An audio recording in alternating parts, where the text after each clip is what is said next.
Hey, Tara Cherie here. It's really good to be here with you. And I apologize. I did try to just go live just a couple minutes ago.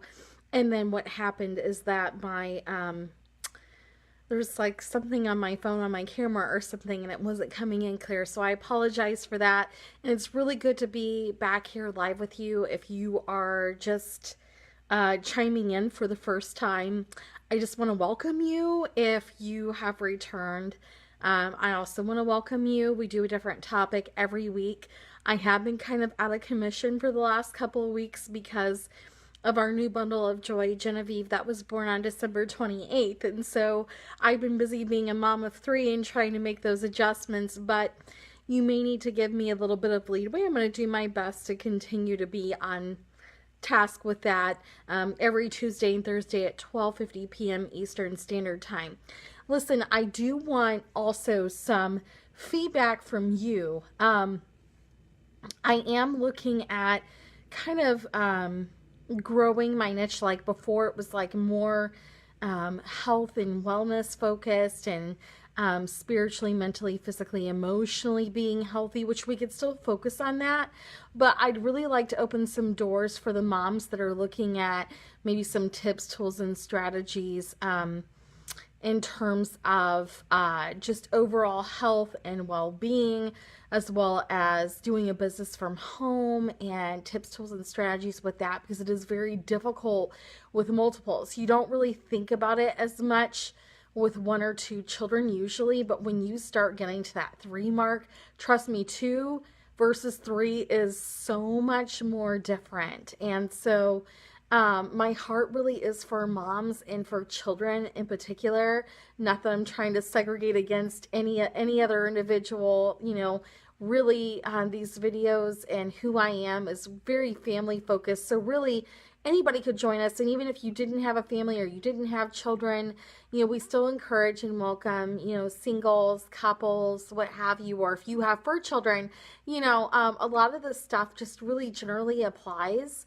And so I just want to encourage some feedback of like different topics or things that, maybe you would like to maybe focus a little bit more on, just because I really want to bring out some of those things that have been personal experiences for myself that might be useful and helpful to you too as well. So if you've got some feedback, even if it's like, hey, I want to focus on time management. Hey, I want to know how I can run a business from home around three kids. I want to know, how can I maximize my time more? I'm running into a lot with sports and events and stuff, and I'm not sure if I can really work. Or, hey, I'm having trouble just finding that overall balance where I need to rest. What would you recommend for that? So we can cover any variety of topics. I mean, it's huge what I could really cover with you. So if you have some feedback on a topic that you would like for me to cover more, whether it's personal, relational, business, and time management,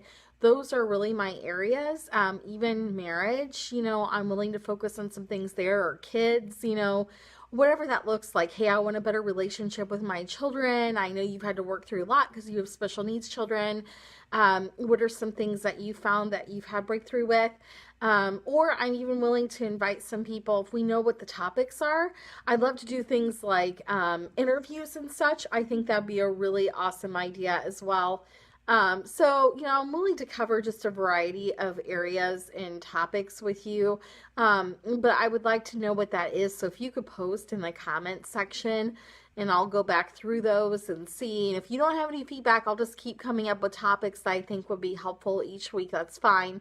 But I just really wanted to open up the floor to you as a viewer and just empower you to chime in and to share something that maybe I haven't thought of that we could tackle together. So anyway, I just really wanted to encourage you. I made a post earlier and I really thought that this post was great for today. And I have been wrestling back with speaking of business, trying to get back into business. And, it was a little bit easier when, my 7-year-old was in school and my 2-year-old was in school part of the time.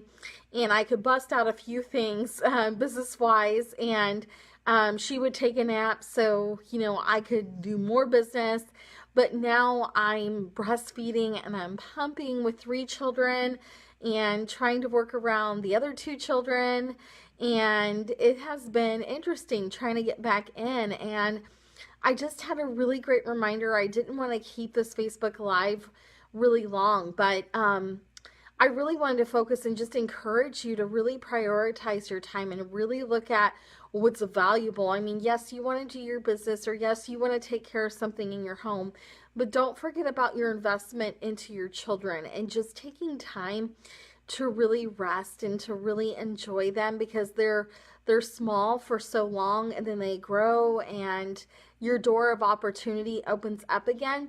But the thing is, more importantly, is that you don't want to be in the wrong room in the wrong door at the wrong time, right?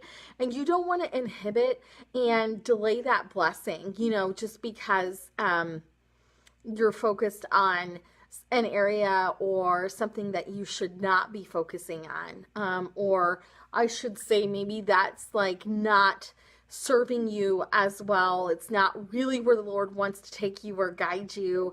And you're looking at, where do I go with this next? And how can I still reconnect, but keep those priorities that I'm being called to at the front line? And so I think what's most important is just to take time to really rest and ask for knowledge and wisdom and strategies of how to really prioritize the time. That's what I've had to start doing.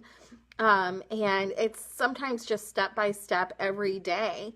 Literally, it should be every day. It's like that, just really being guided and led, so that you know what to focus on. And it may be that you have 20 or 30-minute chunks where maybe you do a couple things business-wise, and then you tend to the kids and you play with them. And then when your spouse gets home or you have some extra help, or even if you don't, maybe it's when they're in bed, that you have that time to really take.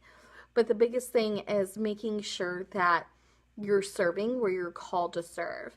Because really, your children and your family should be your first ministry, of course, but if you don't have those things, it is good to still serve other people, but you don't want to serve in areas that aren't serving you. So if there is an area that you're like, gosh, this is making me feel really stressed, because servitude shouldn't make you feel stressed out at all. So if you're feeling really overwhelmed and really stressed out, it's time for a timeout and to really look at those things again and say, okay, is this something that's really that important, or am I focusing on the wrong area and I need to take time to refocus? Or do I need to let it go altogether? Do I need to just surrender and trust? Because sometimes it's a test to see if we'll really walk and grow in our faith, and to see just how we're willing to walk in that faith. Because sometimes we can be, if you're like me, you could be a little bit more resolution oriented, and you have to lay that at the wayside and say, no, not today. That's not what's really for me. But Lord, what do you want with the day? What do you want me to do? What do you want me to accomplish? What do I need to let go of so that the blessing can happen? Because you pray for knowledge, wisdom, strategies, answers to different things, but sometimes you just have to let that door go and stop prying that door open. Just let it close and allow the Lord to open those doors for you. So instead of trying to make results and things happen on your own, really taking that time out to say, hey, okay, it's not about me, but it's about you. Go ahead and close the door. That's when new doors open. But you want things to happen in an order first, and trust for the results. Don't hold on to something that's chasing fantasies. When I say that, I'm really referring to like striving or trying to make things happen in your own strength, because it's not meant to happen in your own strength. And there's so many things that the Lord could be showing you and calling you to, but until you let go of those things, it's going to be really difficult to see where He's going to take you next. So letting go is going to be key. So ask and trust Him to show you what needs to be let go of, so you can make time for those blessings, so that you can be making time for those things that you're called to, that He really wants to entrust you with. But it's just a matter of letting go what's that insecurity or that fear or that thing that holds you back from taking that next step. Because sometimes we can be doing that too. We could be holding on to something, saying, but this is my provision, this is how I'm providing, or, this is what I feel like I should be doing. well, if it's holding you back and it's keeping you, or you're saying, no, I know I should be here, but I'm still here. Well, let go and surrender. And even if it's your idea, your plan, you think it's the greatest plan ever, it's going to work out great. If you don't involve him, it's set up for failure. And you can't really walk in that faith, because sometimes that faith is not knowing the answers, not knowing the outcome. It doesn't make any sense sometimes what you're doing, but you're being asked and given instruction to do something, because it's not enough just to say, hey, God, change my situation. Sometimes that's going to require action steps from you. So you may be asked to do certain things. You may be asked to let go of certain things, but there's always a promise of reward for being obedient and for letting things go and for making room for the new. Sometimes it's not about the old things, but it's about a new thing that he wants to do in your life, a new season where he wants to entrust you. So it's not necessarily punishment, it's actually advancement and opportunity. But we have to let go, and we have to rest and walk in that rest.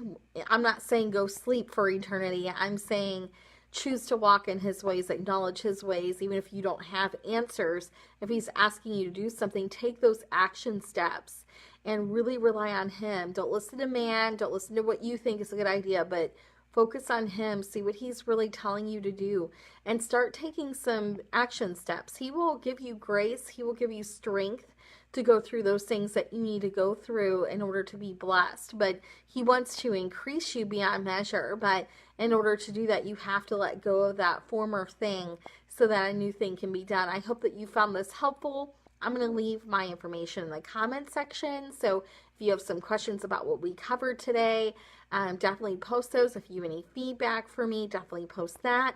I am still taking some one-on-one coaching clients as well. So if something clicked with you or connected with you about what we talked about, I'll leave my link in so you can click on it and fill out the application so I can be in touch with you for a free consult.